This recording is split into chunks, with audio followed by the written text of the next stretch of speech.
বাঁকুড়ার শুশুনিয়া পাহাড়ের রুক্ষ ন্যাড়া অংশে সবুজায়নের লক্ষ্যে সিড বোম অর্থাৎ বীজ বোমা ফেলল বন দপ্তর।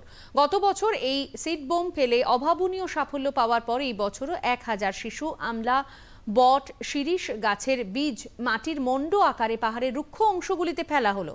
ছাতনা বন বিভাগের উদ্যোগে এই কর্মসূচি গ্রহণ করা হয়েছিল বলে জানালেন ছাতনা বনাঞ্চলের রেঞ্জ অফিসার এশা বোস।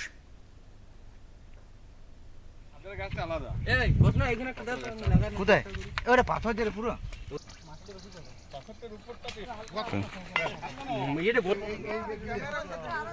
আজকে আমরা আগের বছরের মতন শুশুনিয়া পাহাড়ে যে বীজ বোম ফেলেছিলাম সেইটার সাকসেস যেহেতু পেয়েছি, তো আমরা এইবারে আবার লার্জ স্কেলে আবার সেই বীজ বোম ফেলছি এবং কিছু কিছু চারাও আমরা শুশুনিয়া পাহাড়ের যে খালি জায়গাগুলো আছে সেইখানে রোপণ করব। একদম দেশি যে বীজগুলো আছে বা যেগুলো পাথুরে জায়গাতে তাড়াতাড়ি বাড়বে বা পাথুরে মাটিতে শিকড়টা যে বীজগুলোর মানে যে গাছগুলোর শিকড়গুলো তাড়াতাড়ি ধরতে পারবে, যেমন বট, অশ্বত্থ, শিশু, ওই ধরনের গাছই আমরা বেশি এইবারে ব্যবহার করেছি। বিশেষত বট গাছটা এবং জোর গাছ যেটা, এই দুটো গাছই আমরা বেশি ব্যবহার করেছি।